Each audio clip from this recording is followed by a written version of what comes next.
Bonjour à toutes et à tous et bienvenue sur DigiSchool. Je m'appelle Camille, je suis votre professeure de littérature et aujourd'hui, c'est la dernière vidéo que nous consacrons à l'histoire de l'épistolaire. Nous allons nous intéresser particulièrement au sort de la lettre à l'époque contemporaine, c'est-à-dire du XXe siècle à nos jours.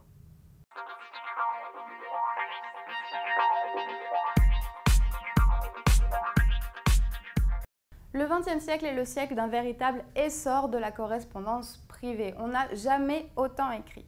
Pourquoi? Eh bien, premièrement, grâce au progrès de l'alphabétisation. L'école de Jules Ferry, qui se répand au début du XXe siècle, qui apprend à tout le monde à lire, même aux classes les plus populaires, rend l'écriture et par conséquent la correspondance privée accessible à tous. C'est le premier point. Deuxièmement, au XXe siècle, les systèmes postaux se développent encore plus. Il est plus facile d'écrire à n'importe qui d'un bout à l'autre du pays. Enfin, il faut aussi penser que c'est le siècle qui voit la démocratisation de la carte postale, ce qui n'est pas un petit élément pour la correspondance privée. La carte postale se popularise et avec l'avènement des congés payés en 1936, quand les Français commencent à partir en vacances, on envoie de plus en plus de cartes postales. Donc les Français n'ont vraiment jamais autant écrit. Par ailleurs, avec les progrès techniques toujours, le courrier est acheminé plus rapidement et aussi plus loin. Alors il y a le train qui fait d'immenses progrès évidemment au XXe siècle, mais aussi la voiture et finalement l'avion. Dans un dernier temps, il faut aussi voir qu'au XXe siècle, on écrit quand même différemment. Effectivement, il y a eu l'invention et le progrès du téléphone qui bouleverse la communication. Les gens commencent à s'appeler plus qu'ils ne s'écrivent. On va un petit peu prendre en compte la rapidité de la communication, donc le téléphone est plus rapide. Et ça va modifier la lettre, c'est-à-dire que la lettre se fait peut-être un peu moins pensive, un peu moins philosophique. Déjà, donc, la technologie moderne modifie un petit peu la lettre au début du XXe siècle. Alors, on n'a jamais autant écrit de correspondance privée et en littérature également, la lettre n'a probablement jamais été aussi populaire. Les genres littéraires liés à la lettre, les genres épistolaires, se développent tous les trois. Donc, premièrement, le roman épistolaire, deuxièmement, la correspondance authentique et troisièmement, la lettre ouverte. Du côté du roman épistolaire à la toute fin du XIXe siècle, il y a un roman épistolaire qui bouleverse un petit peu les choses. En Irlande, c'est Dracula de Bram Stoker. Ce roman qui se revendique épistolaire n'est pas entièrement composé de lettres, mais il va mêler différents supports. Oui, il y a des lettres, mais il y a aussi des fragments d'articles, des fragments de journaux intimes. Et Bram Stoker révolutionne un petit peu le roman épistolaire. Au XXe siècle, durant le XXe siècle et jusqu'à nos jours, on va voir également de plus en plus de romans épistolaires jusqu'à ce best-seller récent, le cercle littéraire des amateurs, des épluchures de patates.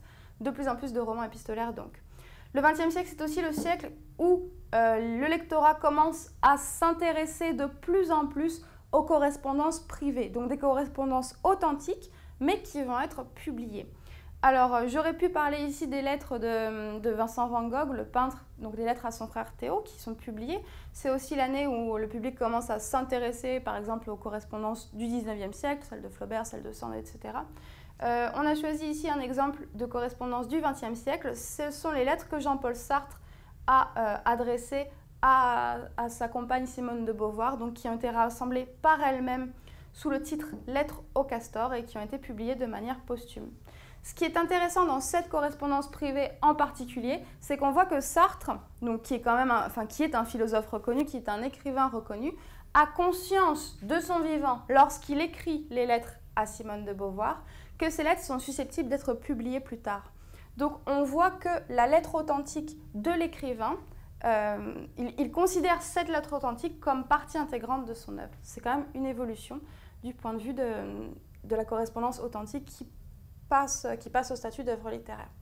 Troisième point, c'est la lettre ouverte. On avait vu qu'au XIXe siècle, elle s'était grandement popularisée avec par exemple le J'accuse d'Émile Zola et aussi la lettre ouverte aux habitants de Guernesey de Victor Hugo.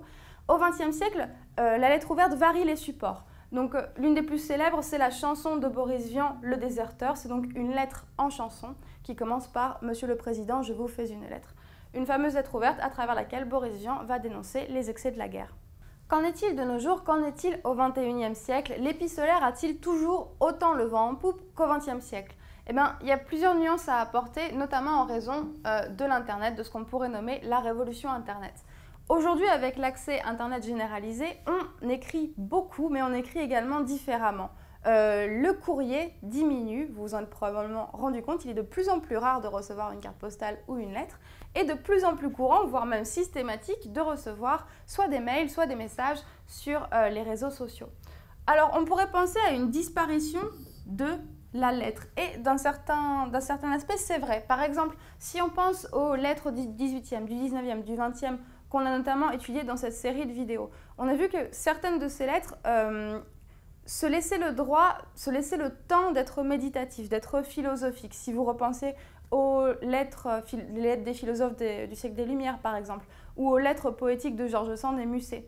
Ça, c'est des modèles qu'on voit effectivement de moins en moins dans notre correspondance privée comme dans la correspondance littéraire. Donc ça, c'est un premier point. La lettre telle qu'on la connaît est en train de disparaître. Cependant, on peut se demander si les nouveaux échanges épistolaires qu'on a grâce à Internet ne témoignent pas d'une véritable démocratisation de l'épistolaire et de la lettre. Effectivement, aujourd'hui, quand on y pense, tout le monde écrit des lettres. Tout le monde rédige un message soit par mail, soit par Facebook, soit par Google, où vraiment on a une véritable démocratisation, l'accès à tous à l'épistolaire. Par exemple aussi, si vous pensez à Twitter, certes, ce ne sont que des messages de 140 caractères, mais c'est une lettre ouverte en un sens. C'est quelque chose un message qu'on peut envoyer à quelqu'un, mais il sera public pour tous. Donc la révolution Internet amène en un sens une certaine révolution de l'épistolaire.